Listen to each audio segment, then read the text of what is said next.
Hello, salut à tous. Je suis très heureuse de vous accueillir pour cette nouvelle vidéo, qui est une vidéo un petit peu particulière dans le sens où je ne sais même pas trop par où commencer. Euh, c'est une vidéo que j'ai envie d'axer sur trois aspects. Le premier, c'est évidemment de vous faire un peu un update de ce que j'ai traversé et d'où j'en suis avec l'endométriose, l'adénomiose, l'hématosalpinx, etc. Et ce sujet-là que je développe va m'amener à parler des limites des méthodes naturelles et puis des dangers de l'automédication. Donc installez-vous confortablement parce que c'est une vidéo qui risque de durer un petit peu. Mais bon, pour faire court, parce que je vais quand même essayer de faire court, donc si vous me suivez depuis un certain temps sur les réseaux sociaux et sur ma chaîne YouTube, vous savez que j'ai une endométriose sévère, une adénomiose, et que lors de mon dernier contrôle il y a 2 ans bientôt, on avait constaté que j'avais un hématosalpinx bilatéral, c'est-à-dire que j'avais du sang coagulé dans chacune des trompes.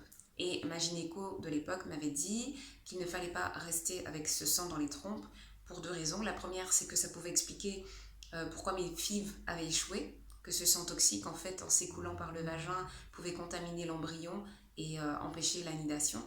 Et la deuxième chose, c'était qu'il ne fallait pas que je me balade dans la ville avec un hématosalpinx bilatéral, parce que le sang coagulé, toxique, infecté, pouvait en s'écoulant contaminer quelque chose sur son chemin et provoquer une infection généralisée. Donc, au même moment, moi je signe avec Galaxy pour l'émission Ça roule sur TV5 Monde, donc c'est vrai que j'avais pas matériellement le temps de me poser pour faire cette opération-là qui nécessitait quand même d'avoir au moins 2 mois de libre pour avant, pendant et après la récupération. Et la deuxième chose, c'était surtout qu'étant payée à l'émission, n'étant pas salariée et n'ayant pas de sécurité sociale, c'était compliqué pour moi d'arrêter pour aller faire une opération qui plus est en France. Bref, donc je me disais, bon, ça va venir, à un moment, je vais mettre assez de sous de côté pour pouvoir me poser et aller faire cette opération. Entre-temps, j'ai terminé mes tournages de la 2e saison de Ça roule, j'ai mis en herbe et tout ça, et je suis venue retrouver mon mari qui est en France.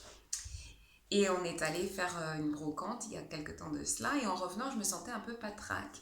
J'avais un peu le corps chaud, je me sentais fébrile, j'avais mal à la tête. Bon, vous savez, quand tu penses que tu as un rhume qui va arriver ou quoi, j'ai dit, bon, j'ai dû choper un truc. Donc je fais mes histoires de naturopathe, je prends un gros miel, machin, citron, propolis, gelée royale, je détox pour le foie. Pourtant je mange très sainement, je fais des jeûnes, je fais des monodiètes, donc je suis pas particulièrement encrassée, mais je me dis bon, on va faire attention. Et puis comme ça, quand une semaine, 10 jours, je me sens toujours pas très bien, je commence à avoir des courbatures, un peu de fièvre, le corps chaud. Finalement, je me dis, comme il y a une épidémie de grippe, peut-être c'est la grippe. Et voilà, Juliette qui s'en va à la pharmacie. Bonjour madame, bonjour, comment ça va? Pardon, faut me donner du Fervex. Je prends mon Fervex et je m'en vais sur mon canapé. Et je prends mon Fervex un jour, 2 jours, 3 jours. Et puis j'ai toujours cette sensation-là de courbature, de fièvre, de corps chaud. J'ai des nausées, je me sens vraiment pas bien. Je me dis, bon. Je dis, c'est vraiment bizarre. Donc, je dis à mon mari, écoute, je vais peut-être prendre un Coartem parce que comme je fais des va-et-vient, Dakar, machin, Afrique tropicale, etc., peut-être que j'ai chopé un palu et que le truc se réveille. Et je dis, voilà, si je prends un Coartem ce soir et que c'est le palu, et ben mon mal de tête, mes courbatures, ma fièvre, ça va baisser. Et si c'est pas le palu, si c'est toujours là, bah, c'est que bon, c'est autre chose. Et là, va peut-être pas recommencer à s'inquiéter. Donc je décide de prendre mon Coartem la nuit. Et avant ça, en fait, je vais faire des courses au supermarché avec mon mari. Et au retour, j'avais faim. J'avais envie de chausson aux pommes. Moi qui n'en mange jamais, je mange jamais de pâtisserie. Bref, je prends mon chausson aux pommes. Et je me sens pas bien d'un coup. J'ai des crampes au niveau de l'estomac et tout. J'arrive à la maison, je vais aux toilettes, je vomis. Mais la go vomit toute cette tripe. Puis je commence à avoir mal au bas-ventre, mal aux intestins. J'ai envie d'aller à la selle, je vais à la selle et excusez-moi les détails, mais c'est noir comme mon t-shirt. Là, je commence à m'inquiéter. Je lui dis à mon mari, c'est pas normal, quoi. Je sais que les selles noires, c'est pas du tout un bon signe, c'est pas normal.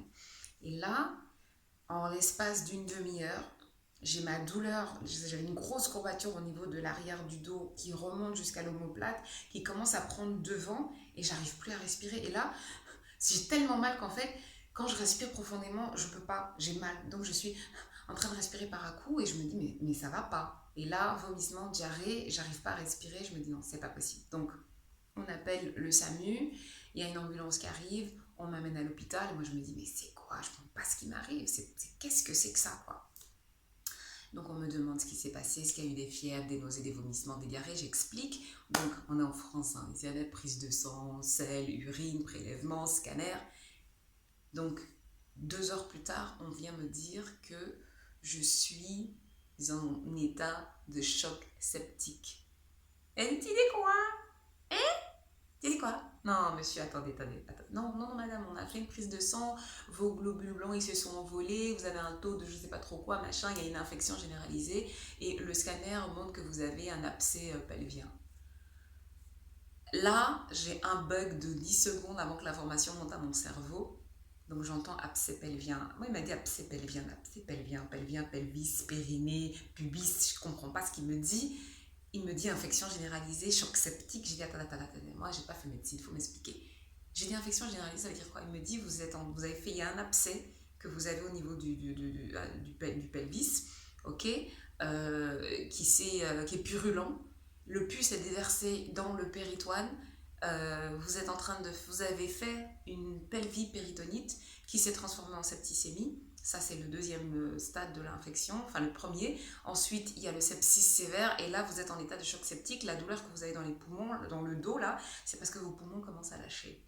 Du coup, moi et mon blabla, là, on s'est tu. J'ai commencé à prier. J'ai dit, ah, Seigneur Jésus, c'est ça là même, tu as gardé, tu as réservé pour moi, quoi. Et j'ai dit, bon, ok. Et là, je ne sais plus trop ce qui s'est passé parce que je vous avoue que j'arrivais pas à respirer, j'avais des frissons, des bouffées de chaleur, plus ce que le gars venait de me dire, moi j'étais juste complètement larguée.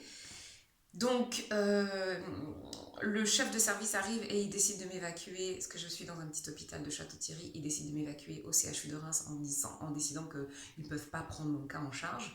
Donc, en ambulance, on m'évacue au CHU de Reims, j'arrive, re-scanner, reprise de sang, re-échographie et tout. Effectivement, il y a un abcès pelvien qui est purulent, tout le péritoine est rempli de pus, il faut faire quelque chose, sauf que comme je suis hyper inflammée et que moi j'arrive pas à respirer, c'est compliqué d'opérer, donc ils décident de drainer l'abcès.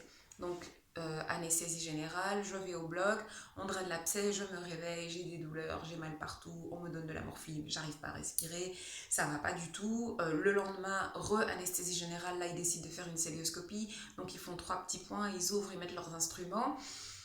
Moi, je me réveille au service de gynéco, ça ne va pas, j'ai des trucs partout et j'arrive toujours pas à respirer et j'ai mal. Et à un moment, je suis vraiment en détresse respiratoire, donc on décide de m'évacuer en fait en réanimation.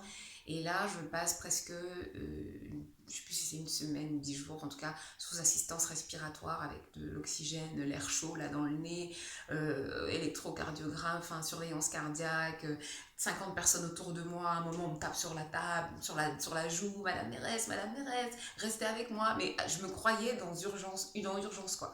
Moi j'avais vu ça que dans les séries et je vous assure que à un moment je me suis dit, ok, c'est le moment. C'est-à-dire que là, tes jeûnes, tes monodiètes, tes prières, ta méditation, ton yoga, là, tout ça, là, c'est le jour, voilà, c'est là que les Athéniens s'atteignirent, c'est fini pour toi. J'ai dit, bon, Seigneur, si c'est ça aussi, allons seulement. Donc, j'ai pas trop conscience de ce qui se passe à ce moment-là, mais je me rappelle au moment où je sors de cette espèce d'état comateux, j'ai un interne qui vient me voir et qui me dit, je suis l'interne de réanimation, on va vous enlever l'assistance respiratoire, est-ce que vous comprenez ce que je dis, voilà. Et là, je me dis, waouh, il m'explique un peu ce qui s'est passé et je commence à comprendre en fait que c'était vraiment très sérieux. Et voilà. Donc, on me ramène en gynéco et là, j'ai mal, forcément j'ai mal partout parce que tout était inflammé, donc tous les organes, c'est compliqué. Je veux plus qu'on me donne de morphine, donc je suis avec le Doliprane, le Spasfon il est occupant. Et puis on me dit, voilà, faut bouger, donc je bouge, vous avez fait vos gaz, oui, le transit il est reparti, oui, je pousse, j'ai mal partout, j'ai mal au ventre, mais je veux tellement rentrer chez moi que je veux plus rester à l'hôpital, donc je fais tout ce qu'on me dit de faire, on m'amène à manger, c'est des pâtes, des coquillettes, de la viande, des trucs que j'ai pas mangé depuis des années, mais je mange quand même. Et là, je veux juste sortir, quoi. Donc à un moment, je demande quand même à voir la chirurgienne qui m'a opérée, elle m'explique ce qui s'est passé, qu'il y a un pelvis qui est complètement figé, donc on n'a pas pu avoir accès à l'abcès, on n'a pas pu ouvrir, on n'a pas pu enlever les trompes qui étaient malades, donc on a juste ouvert, on a nettoyé comme on pouvait, on vous a bourré d'antibiotiques, Et on pensait vraiment que vous alliez y rester parce que voilà, vous avez une petite constitution, vous n'êtes pas très costaude. Et on s'est dit, mais avec l'abcès purulent dedans qu'on ne peut pas enlever, c'est vraiment Inch'Allah quoi. Mais voilà, je pense que par la grâce de Dieu et parce que si j'ai une hygiène de vie assez stricte, j'ai bien répondu aux antibiotiques. Et c'est là où je veux commencer à dire que l'automédication, elle a vraiment, mais vraiment, vraiment ses limites et même ses dangers, de même que les médecines naturelles. C'est magnifique, moi je suis naturopathe, je suis professeur de yoga, je suis coach mieux-être et donc je suis pour le naturel à 100%. Mais il y a un moment quand on vous dit va te faire opérer, va faire une écho, va faire un scanner, va voir le médecin, il faut le faire. Je sais qu'en Afrique c'est souvent très compliqué, on n'a pas toujours les moyens, on n'est pas toujours pris en charge, mais c'est important de prendre sa santé en main et de se dire que voilà, il y a des moments où on n'a pas le choix. Quand vous avez une fièvre qui dure, un mal de gorge qui dure, une toux qui dure, des saignements qui durent, arrêtez de faire de l'automédication en prenant du Doliprane ou je ne sais quoi. Allez consulter. Il y a des gens qui sont morts comme ça de neuropalu parce qu'ils ont pris le Doliprane en pensant que c'était juste un mal de tête, juste de la fièvre, et ça a fait yo-yo, yo-yo, yo-yo jusqu'à ce qu'ils aient une attaque de neuropalu.